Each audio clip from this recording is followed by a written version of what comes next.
Mateo capítulo 6, versículo 5. ¿Estamos ahí? Vemos el nombre del Padre, del Hijo y del Espíritu Santo de Dios. Mateo 6, 5.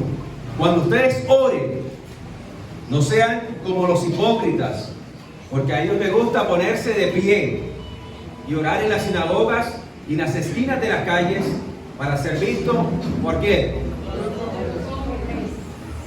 En verdad les digo que ellos ya han recibido su recompensa. ¿Cuál es su recompensa? Ser visto y alabado por los hombres. Pero tú cuando ores, tú y yo cuando oremos, entremos en nuestro aposento y cuando hayamos cerrado la puerta, ora a tu Padre que está en secreto, y tu Padre que ve en lo secreto te recompensará. ¿Cuál es la recompensa de Dios?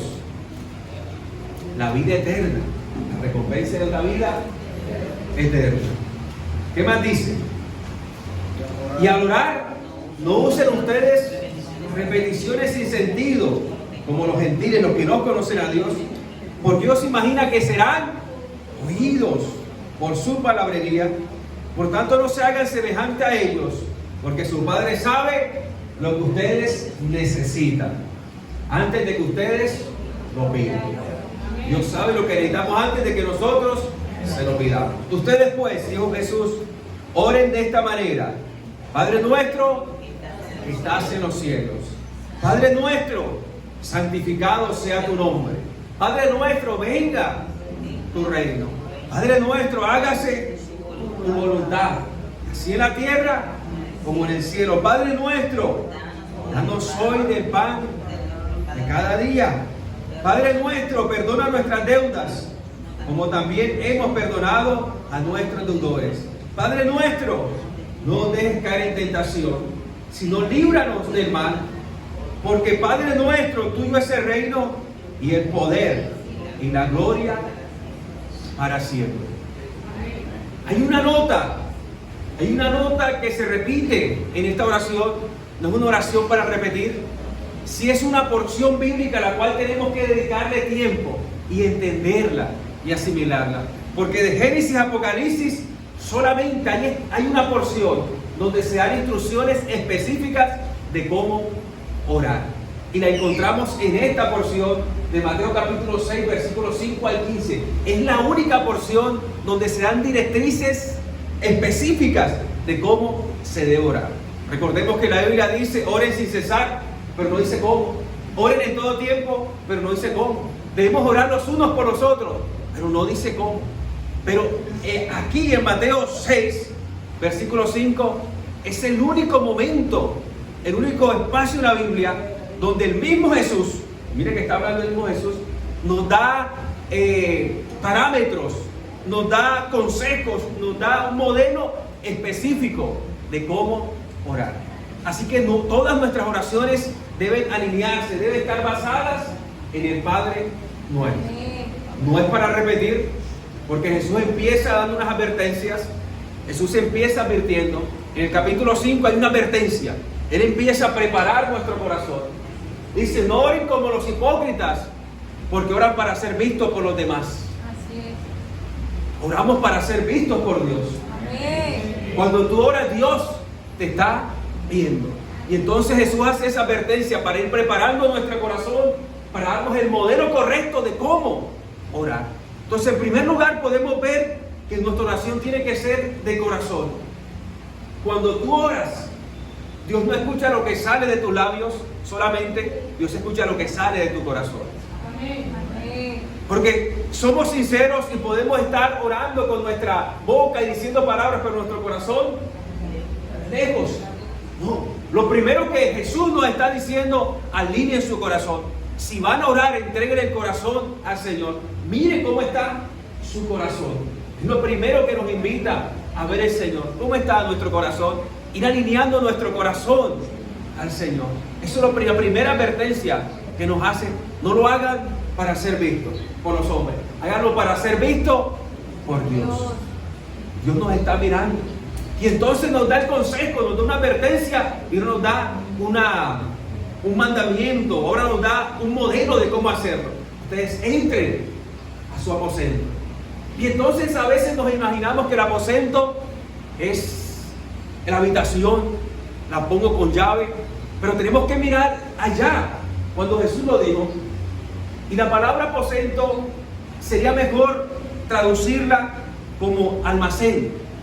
Jesús está diciendo, y es en cierta forma como una hipérbole, como algo exagerado. Jesús es un experto utilizando la ironía, un experto utilizando la hipérbole. Es más fácil que pase un camello por el ojo de una aguja.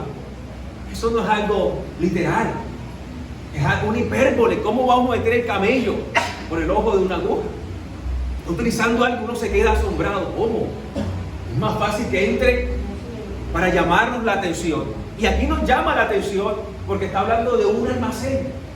No era un cuarto, porque en las casas de ese tiempo de Palestina, de Israel, las casas consistían en un solo, la sala era toda la casa, y la casa realmente era una sala, y ahí en la mitad un solo espacio, no había cuartos, la casa era un solo espacio, y ahí en la mitad cenaban, comían, y colocaban sus colchas y ahí dormían. No había cuarto, pero sí existía un almacén pequeñito donde metían la comida, donde acomodaban ciertas cosas. Entonces Jesús está diciendo, llamando la atención. Usted se imagina aquellos que escucharon, métanse en su almacén, donde hay arroz, donde hay grano, donde hay trigo, donde todo está apretadito, y métate en la alacena. En nuestros tiempos sería, métete en la nevera. Si vieron como que, tú te imaginas ahí metido en el congelador. Ese fue como el impacto en ese momento. ¡Bum! ¿Cómo que voy a meter en el congelador? Ese fue el impacto que recibieron los primeros en la alacena. ¿Cómo así?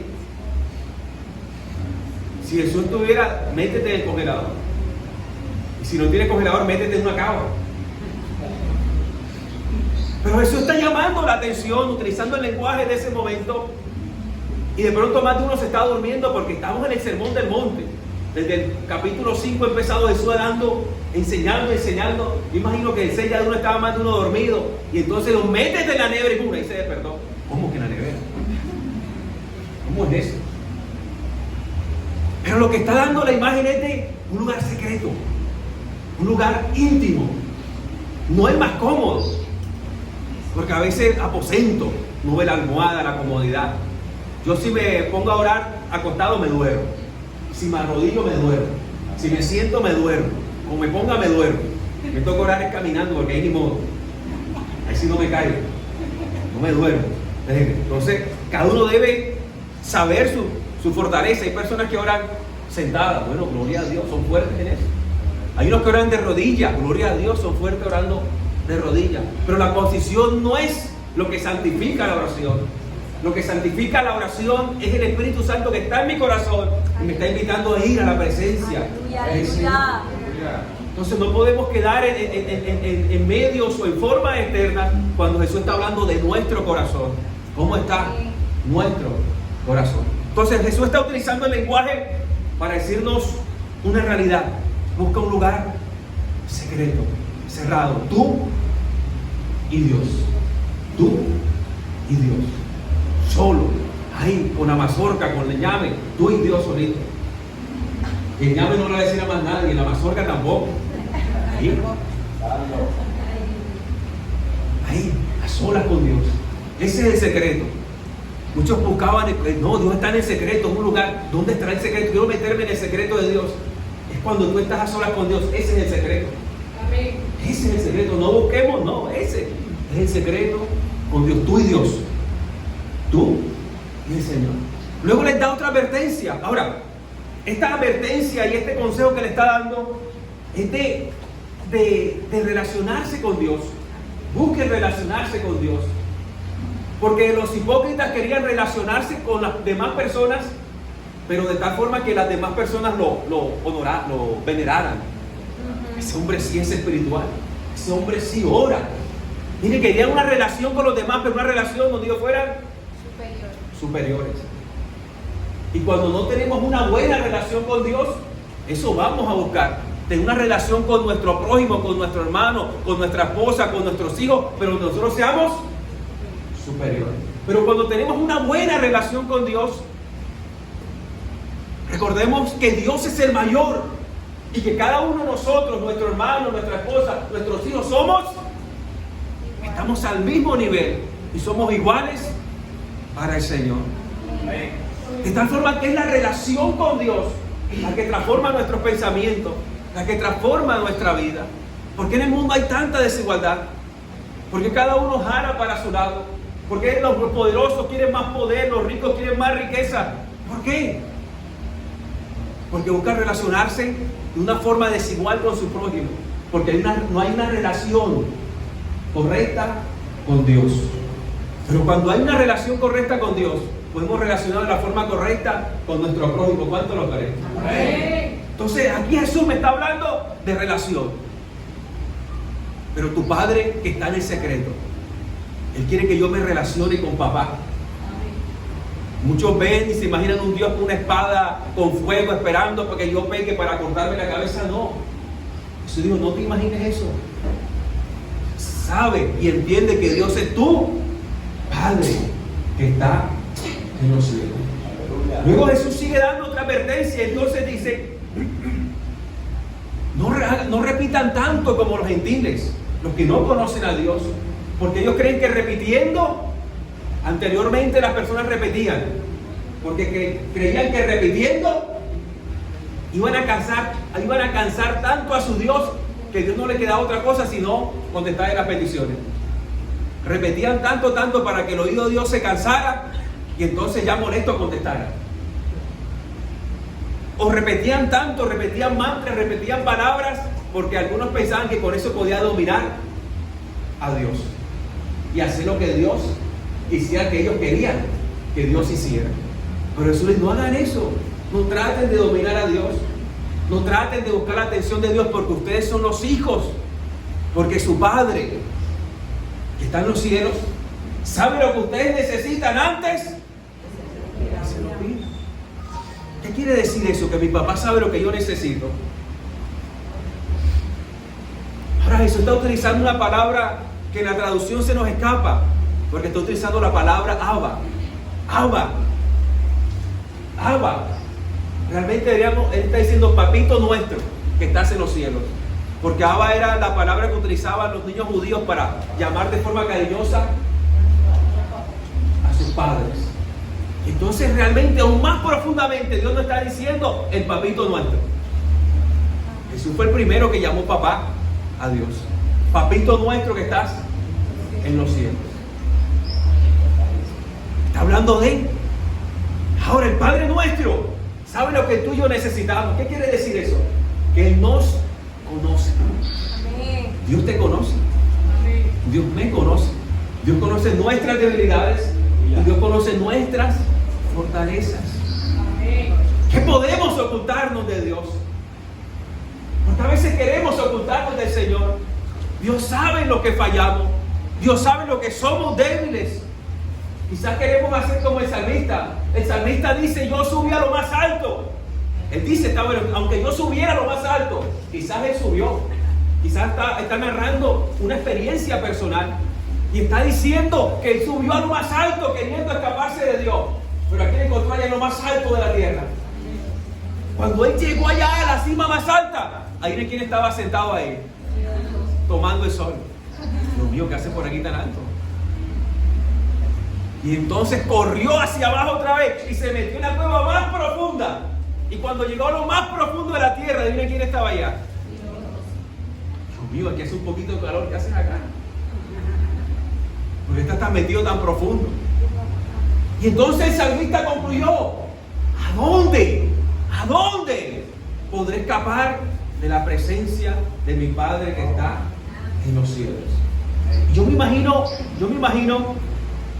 estuvimos bautizando a la hermana Cindy, tuvimos ese espacio en una playa, y de pronto Juan Ángel todavía le han ido las olas, y entonces andaba, los peladitos, los niños estaban acá y él estaba como distante, se iba hacia allá, y yo de papá no podía estar, yo estaba aquí compartiendo, pero de ojo hacia allá, unos aquí, unos en la Biblia, unos allá, y él se iba y lo miraba, y otra vez volvía, y no podía estar quieto porque el mismo estaba moviendo y tenía que saber dónde estaba.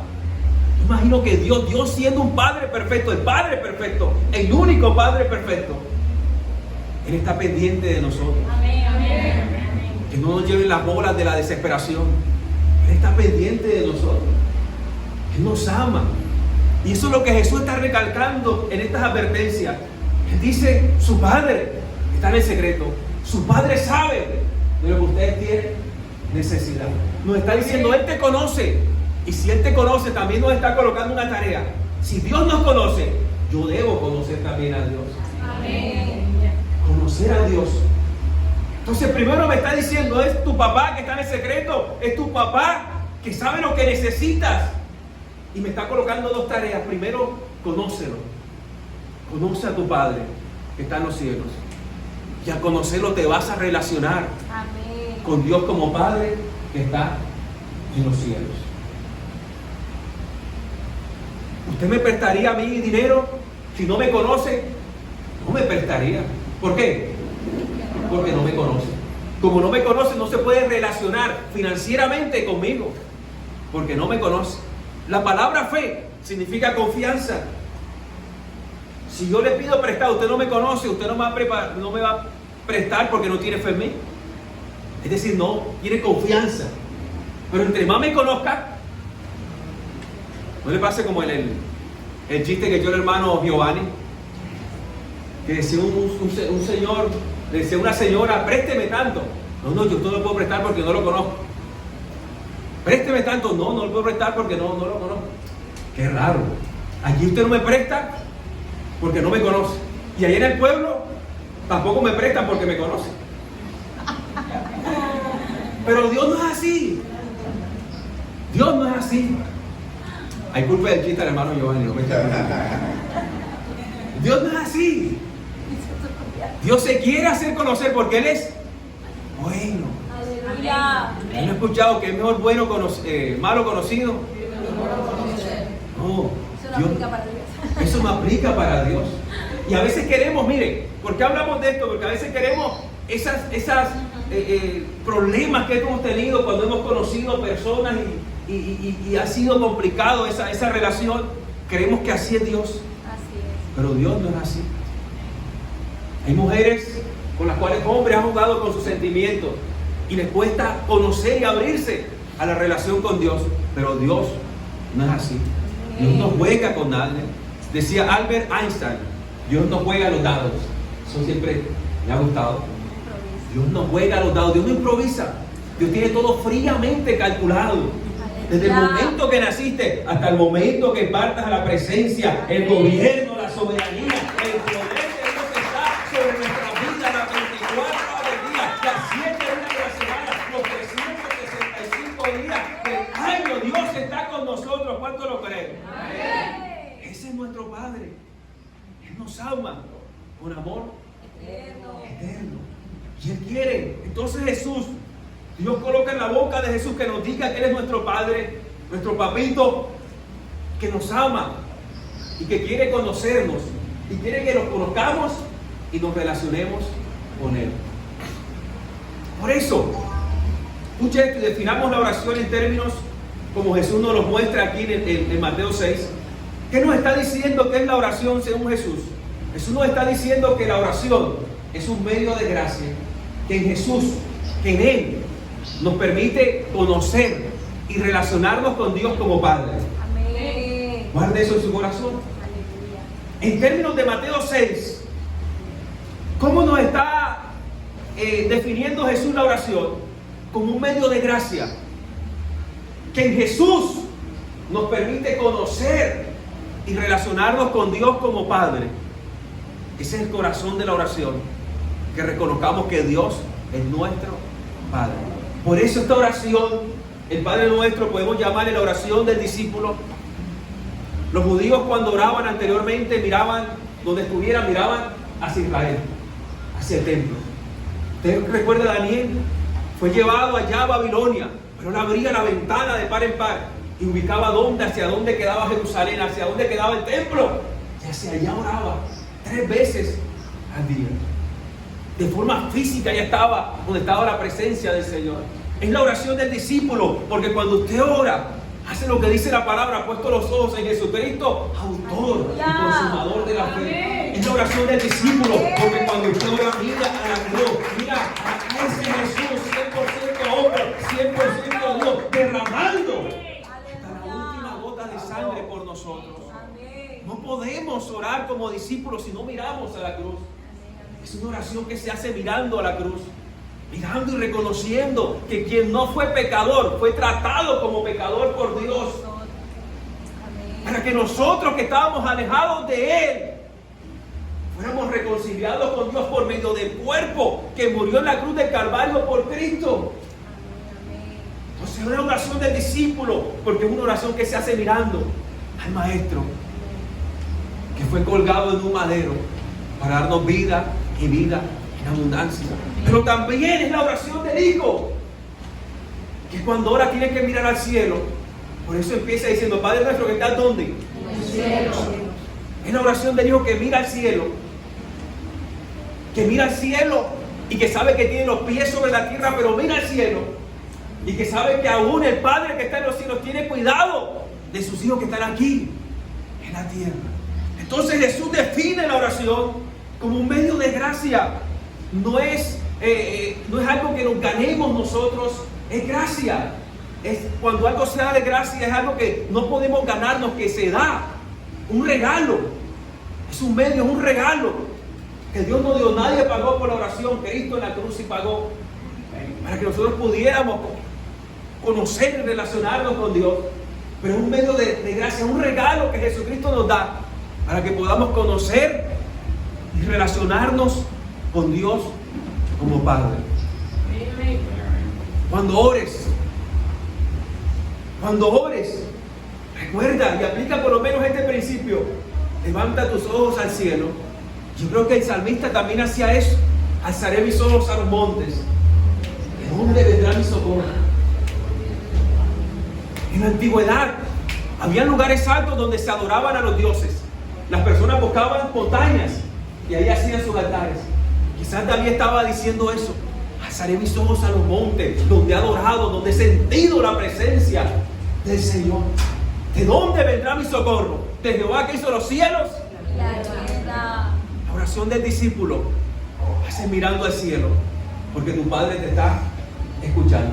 Y entonces encontramos en la oración del Hijo de Dios, o en la oración del discípulo, primeramente encontramos tres peticiones que son para la gloria de Dios y que nos permiten conocer a Dios como Padre.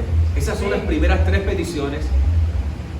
La primera petición que nos dice Jesús que hagamos al orar es: Padre nuestro, santifica tu nombre. Jesús nos pide que conozcamos el nombre de Dios. ¿Cómo se llama nuestro Dios?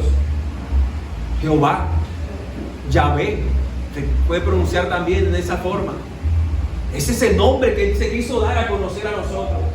Recordemos en Éxodo capítulo 3, Moisés le dice a Dios que se le aparece: si me preguntan qué eres, tú eres, dile que soy el gran yo soy, el que soy, el que existo y hace existir. Eso significa Jehová, eso significa Yahvé, el que existe por siempre y hace existir, el que creó todo, el eterno, y que hace que todo exista y se mueva como tiene que moverse. ¿Cuánto lo creen? Amén. Ese es el nombre por el cual Él se dio a conocer. Si Él no lo hubiera escrito en la Biblia a través de un hombre, a través de hombres, no lo conoceríamos. Pero usted sabe cómo se llama su Dios. Y su nombre tiene que ser santo, santificado. Habla del carácter de Dios que es santo. ¿Usted ha visto películas donde colocan la Biblia, pasa una persona al estrado, le hacen poner la mano sobre la Biblia, jura decir la verdad, solamente la verdad? Está jurando sobre la palabra de Dios, sobre el nombre de Dios, que es escrito y proclamado en la Biblia. Usted lo ve luego que pasa y dice puras mentiras. ¿Está santificando el nombre de Dios? No. Esa oración es para que nosotros conozcamos el nombre de Dios. Y entonces oramos para que nosotros como cristianos podamos santificarlo. ¿Usted no ha visto una persona que anda desordenada? Y entonces dice: yo ir a la iglesia o yo ser cristiano para ser como esa persona. ¿De quién están hablando mal? De Dios. Entonces, si damos mal testimonio, la cuestión es que están hablando mal, no estamos santificando el nombre de Dios. A su nombre. Miren la cuestión. No importa que digan lo que digan, yo no le como a nadie. Así dice. La pregunta, ¿estás santificando el nombre de Dios? Qué chévere cuando tú eres de Dios y buscas en todas las formas agradar a Dios. Entonces hay un compromiso también con el prójimo. Entonces das testimonio. Y chévere cuando alguien dice, yo quiero ser como mamá, porque es una verdadera cristiana. Eso es chévere. Está santificando. ¿Qué ha visto ese hijo? ¿Qué ha visto ese esposo?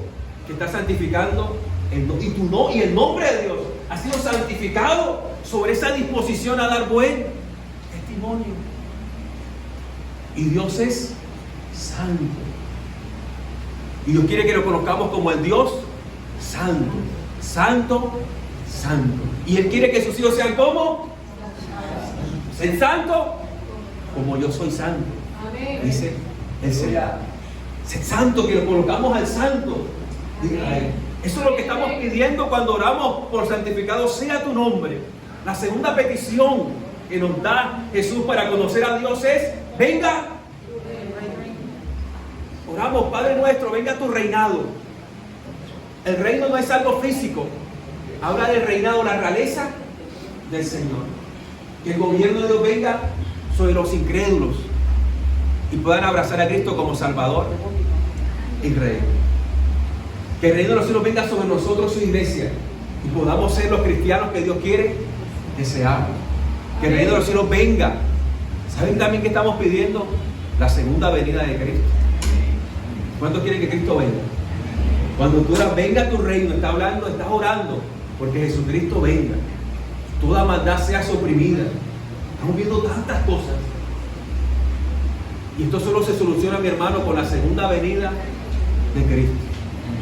Y Santiago dice, el juez está a la puerta. Jesús ya está pronto a llegar. El que esté pecando, siga pecando. Dice la Biblia. Y el que se santifique, sígase santificando. Amén. Si estás pecando, el juez está a la puerta. Si estás siendo cristiano, el juez está a la puerta. Sigue siendo el cristiano que Dios te ha llamado a ser. Y entonces nos da la tercera petición: que salga de tu voluntad, así en la tierra como en el cielo. ¿Cuál es la voluntad de Dios? ¿Cuál es el deseo de Dios? Que su nombre sea santo y que su reinado venga. No lo repite 2 veces. Esa es la voluntad que solo se cumple en Jesús. ¿Cuánto lo creen? Y terminamos en las últimas 3 peticiones, dándose el pan nuestro cada día, lo que más nos gusta. Perdona nuestras deudas y no nos dejes caer en tentación. Esas 3 peticiones son para la gloria de Dios. Porque cuando Dios nos da el pan y damos testimonio, Él se glorifica. Es para la gloria de Él.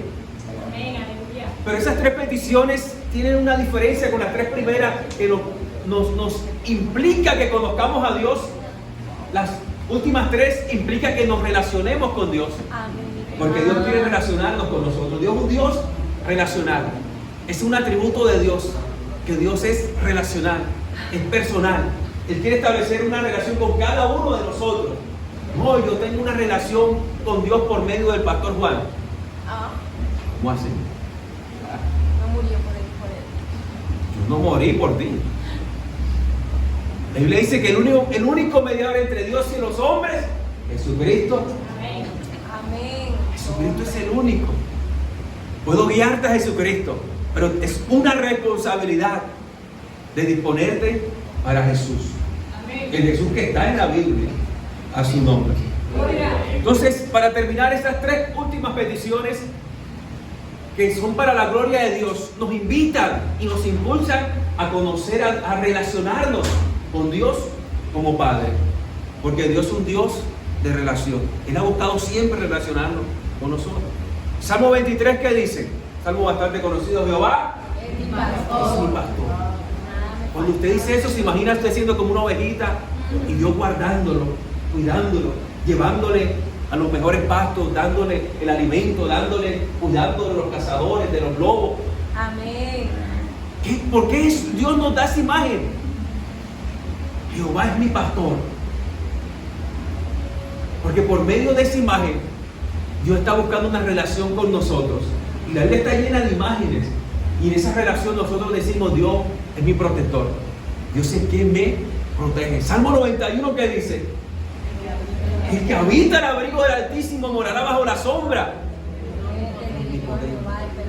Usted se imagina un árbol grandísimo.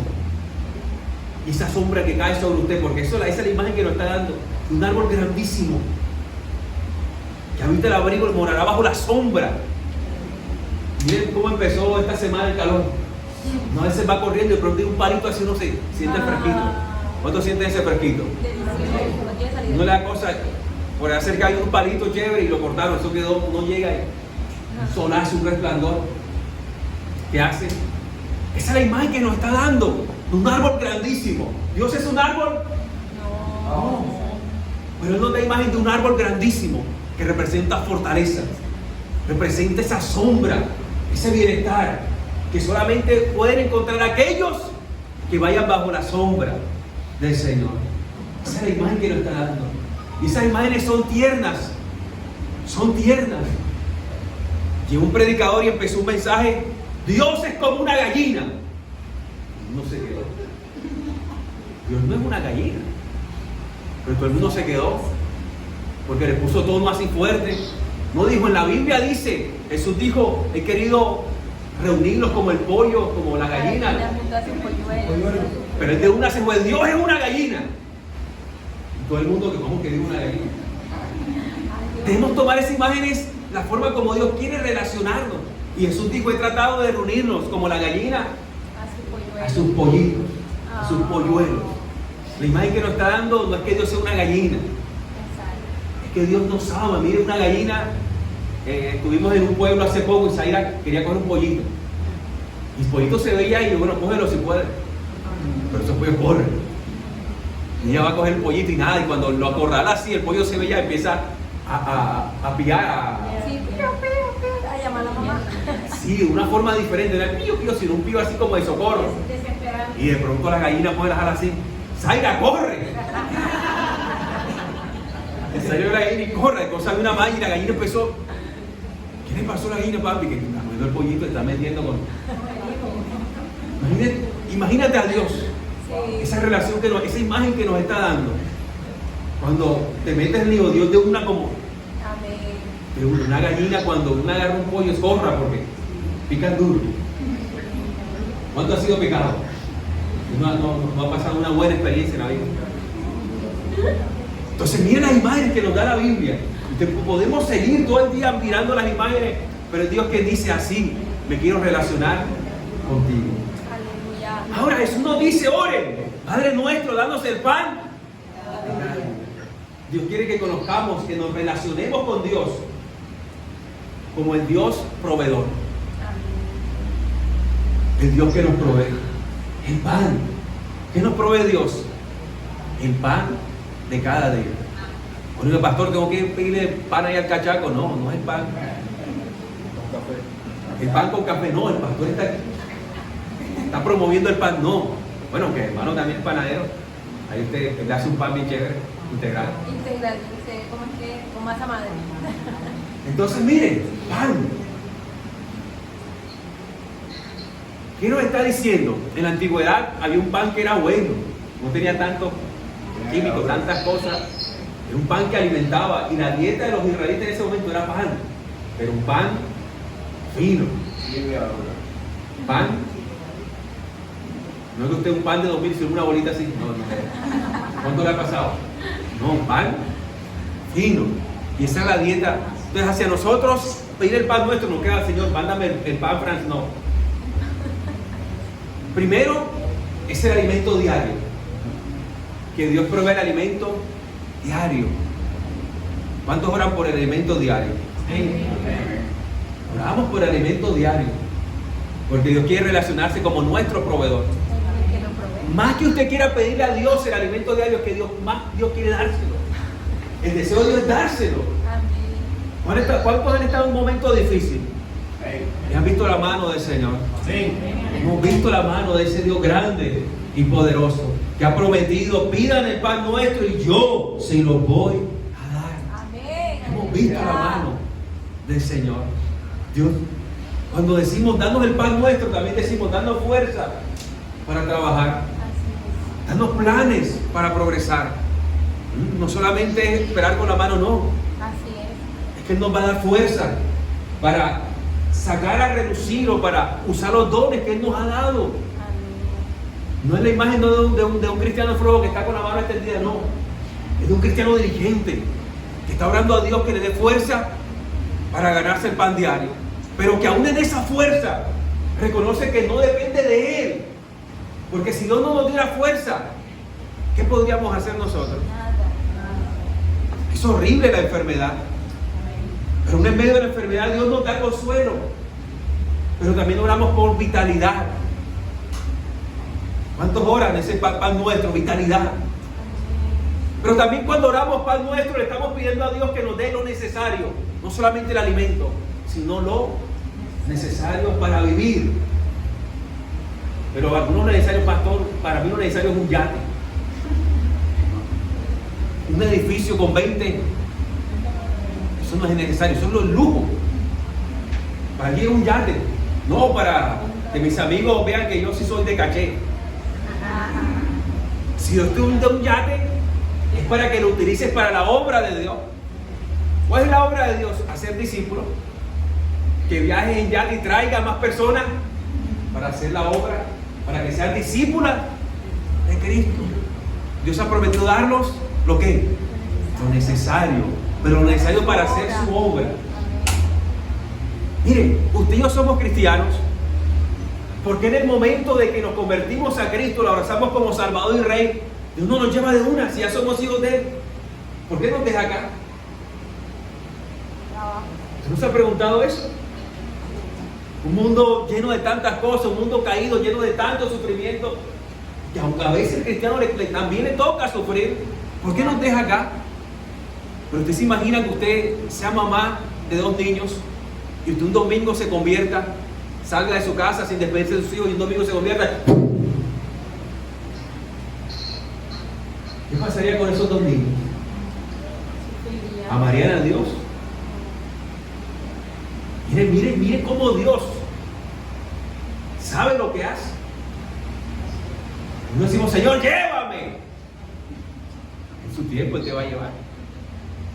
Pero hay una esposa, un esposo que ganar para Cristo. Amén.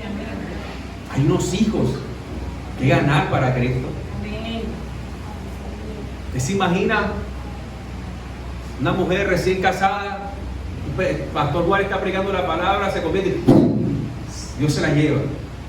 ¿Se imagina el chicharrón que me tiré con el esposo? ¿Qué la hizo? ¿Dónde la metió? La secuestró. Dios se la llevó. ¿Cómo es eso? Si no cree, imagínate Dios de todo lo que nos ha salvado. Dios sabe cómo hace las cosas. Y entonces nos deja un poquito más de tiempo, porque Dios es el Dios de lo eterno. Un poquito más de tiempo que por amor y por Cristo padezcamos. ¿Para qué? Para hacer la obra del Señor. Para llevar la palabra al esposo, a la esposa que no conocen, ganarlos para Cristo. Porque a eso que somos llamados. Y Él ha prometido el pan nuestro necesario para que tú hagas la obra del Señor. Para que seas discípulo, crezcas como discípulo y hagas discípulo para Jesús. Pastor, entonces Dios no puede darme un carro. Claro que sí. Pero tu vida no está en ese carro. Ese carro se puede perder, se lo pueden robar, se puede dañar, tantas cosas que pueden pasar. Pero tu vida no está ahí. Lastimosamente muchas personas, Dios le ha permitido ciertas cosas o han tenido ciertas cosas y creen que su identidad y su vida está en lo que tienen. Y a veces han perdido eso y se han suicidado. Mi identidad no está en un carro, ni en una casa, ni en una profesión, ni en una relación. Mi identidad está en Cristo. Aleluya. Mi relación está en Cristo. Mi relación está en ese Dios que hizo los cielos. Y Dios dijo que cielo y tierra pasará. Las cosas pueden acabarse, pero la palabra de Dios no pasará. Es decir, la relación de Dios conmigo, como hijo, no va a pasar. Pastor, entonces es malo que Dios me dé una casa, no. Pero esa casa es para hacer la obra de Dios. ¿Cómo hago la obra de Dios en mi casa? Llevando el evangelio a tu esposa, a tus hijos. Los hogares deben ser las primeras iglesias. Debemos volver al evangelio antiguo, primitivo. El evangelio primitivo, el primer evangelio, las casas eran las iglesias. De tal forma que los niños se formaban y crecían siendo cristianos. Pero ahora hay una dicotomía, hay un dualismo donde en la casa se dice una cosa y en la iglesia otra. Pero las casas deben ser nuestras primeras iglesias. Mire, de tal forma que para que un hombre, un hermano fuera pastor, o en ese tiempo le llamaban anciano o presbítero, para que fuera líder en una iglesia, él tenía que haber liderado bien a su esposa y a sus hijos. Ser sin falta. Esa era cómo él pastoreaba su casa. Era la que le daba la credibilidad o el aval para poder liderar las ovejas o la grey del Señor. Mira lo importante que era el hogar. ¿Será que es lo mismo en estos tiempos? Ha hecho daño que muchos sinvergüenza, que no llevan bien su hogar, líderes, pastores, usted los ve en todas partes. No importa cómo esté mi hogar, yo estoy haciendo la obra de Dios. Empieza en tu hogar. Ahí es donde empieza. Y muchos no calificarían para hacer la obra de Dios si empezamos desde ahí, a su nombre. Pero debemos volver. Y Dios nos llama a que nuestras casas sean las primeras iglesias, que hagamos discípulos para Cristo. Entonces, si Dios te da una casa para hacer la obra de Dios, para que le prediques a tu familia, para que cada día le des gracias a Dios por ese hogar que te dio. Pero si vives también arriendo, también es para darle gloria a Dios, que cada mes Dios suple ese arriendo y que puedes luchar por tu casa. O más adelante, cuando tu esposa, tus hijos crezcan en la fe, puedes, pastor, yo quiero hacer una célula en mi casa. Chévere, ¿verdad? Donde la esposa dé evidencia que una cristiana, los hijos también. No vaya a estar orándolas y de pronto pasa un pelado con una botella de cerveza y ¡ay! ¿Qué hacen acá? Donde se dé testimonio de que Cristo es el Rey y el que gobierna a su nombre. Ese es el pan. Dios prometió suplir nuestras necesidades. ¿Dónde está eso? Lo encontramos en Filipenses. Voy a recordar la cita. 4:19. Dice la palabra del Señor. Y Él suplirá. Guarde ese versículo en su corazón. Él suplirá todo lo que le falte. Miren, Él suplirá todo lo que le falte, todas sus necesidades, conforme a sus riquezas. Aleluya. En Cristo Jesús. Nuestras necesidades. ¿Dónde está el problema de nosotros? Que queremos que Dios supla luz. Señor, quiero una cadenita de 50 quilates para que vean que soy el cristiano firme. Pastor, Dios, quiero el Audi, el último modelo para que... Queremos aparentar. No, Dios va a suplir nuestras necesidades para hacer la obra del Señor. A su nombre. ¿Cuánto lo creen? Ese es el pan nuestro de cada día. Luego Jesús sigue diciendo la segunda petición que nos permite relacionarnos con Dios como perdonador. Dios es un Dios perdonador. Perdona nuestras deudas, como también nosotros perdonamos a los nuestros deudores. El perdón es fundamental. Se han hecho estudios también científicamente donde muchas enfermedades por la falta de perdón, el rencor, enfermedades que se somatizan en el hígado, en los riñones, por la falta de perdón. Y aún muchas personas van a especialistas y muchos especialistas lo están enviando a hacer meditación,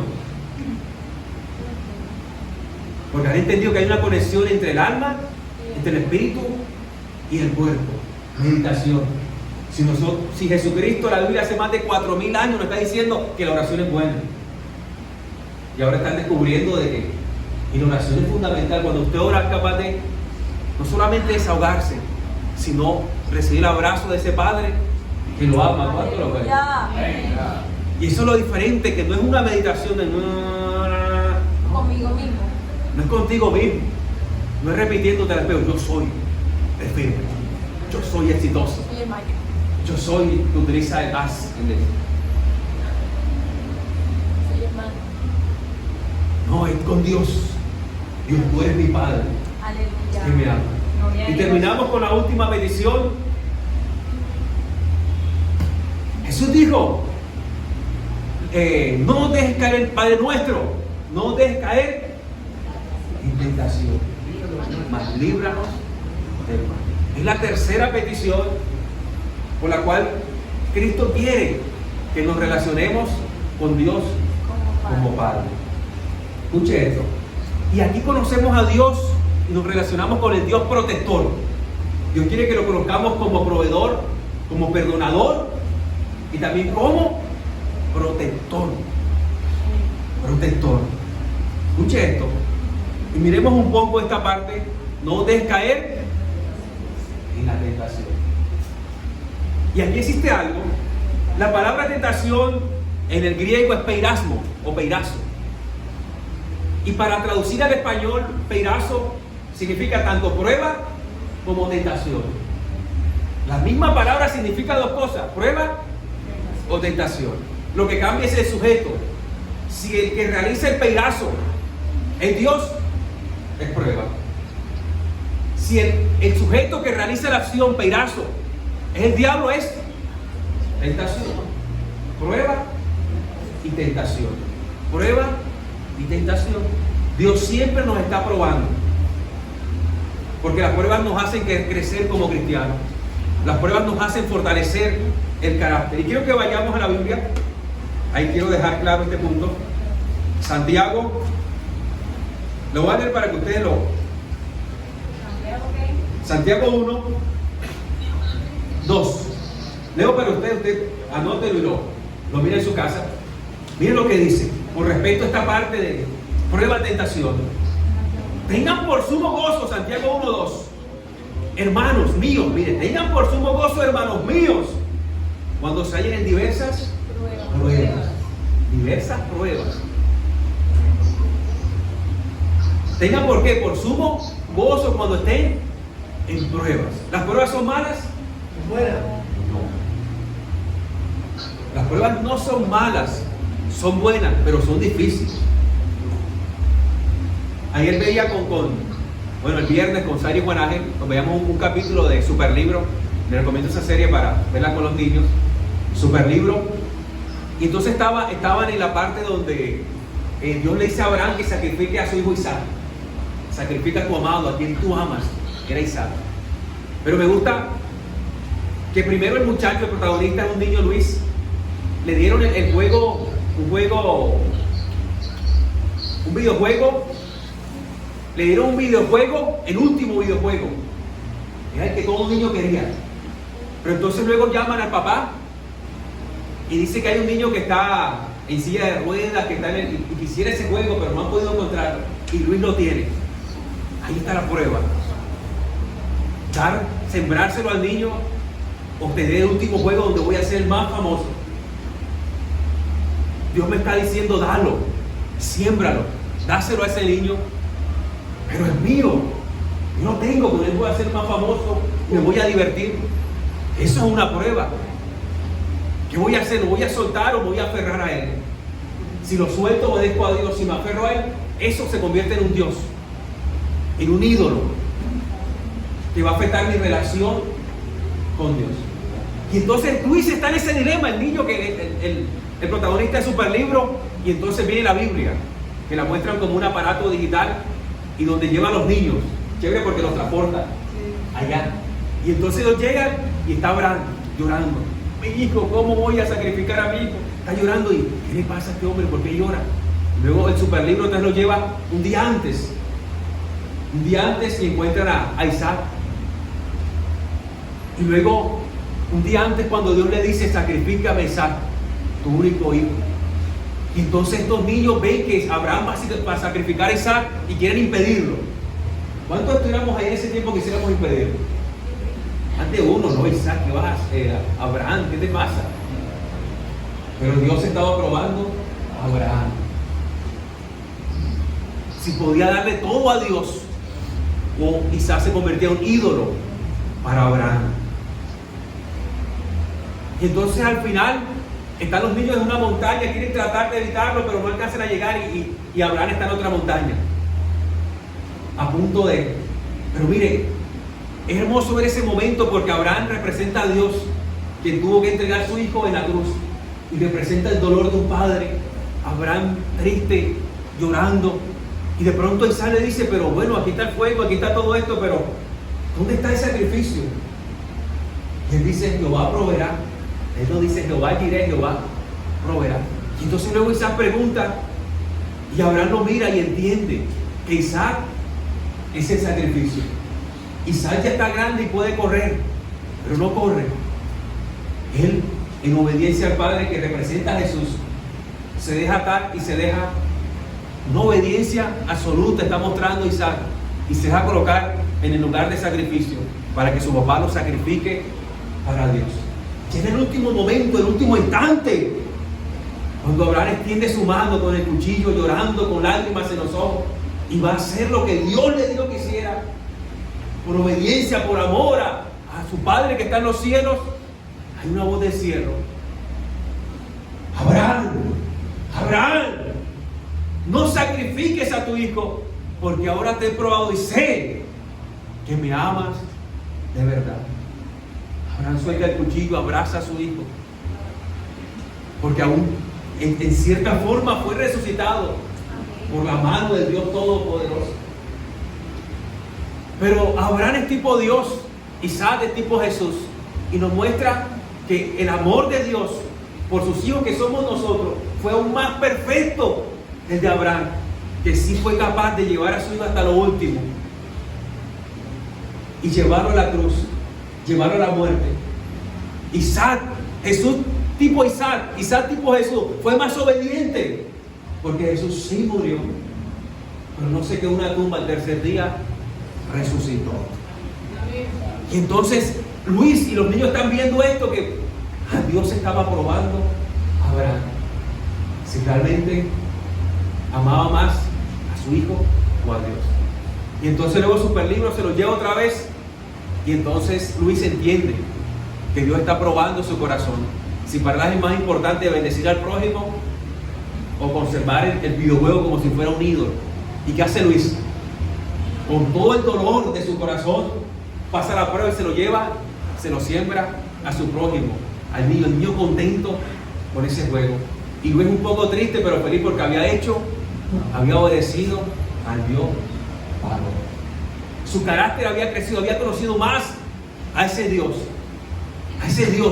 que da y bendice a aquel que necesita. Entonces las pruebas son buenas, pero son difíciles, porque nos hace crecer. Jesús dice, no oren para que Dios no los pruebe. Dios sabe lo que necesitamos para crecer. Pero entonces, ¿qué nos pide que oremos Jesús? Nos pide que cuando estemos en pruebas podamos permanecer obedientes y esas pruebas no se conviertan en tentación, porque esa es la otra cosa.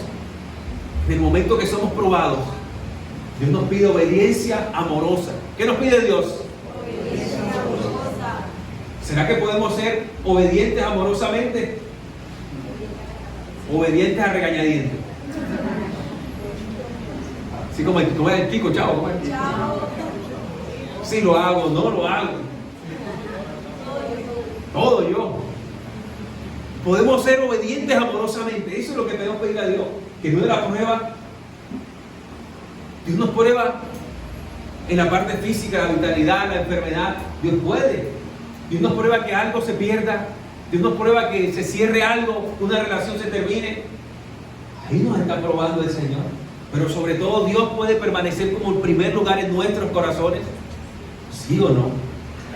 Y eso es lo que Dios quiere. Probar nuestros y que sea el primer, que ocupe el primer lugar en nuestros corazones. Entonces oramos a Dios pidiéndole que esa prueba no se convierta en tentación, sino que seamos obedientes amorosamente para el Señor.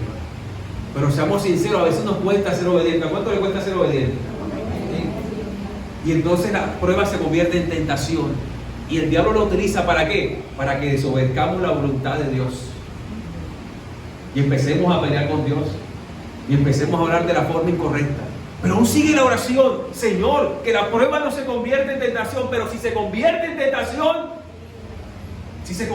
tentación, y caigo, desobedezco, y caigo en las manos del maligno, porque cuando desobedezco soy tentado, fallo, caigo en las manos del maligno.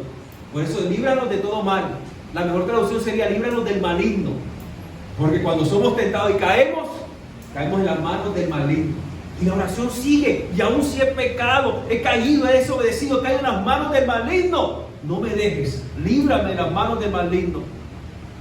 Con tu disciplina amorosa, Señor, restáurame y vuélveme a una obediencia amorosa por tu Santo Espíritu. Amén. Eso es orar y reconocer a Dios como nuestro protector, el que nos libra, el que no nos deja caer de toda tentación. ¿Cuánto lo creen? Ya conmigo, yo lo creo.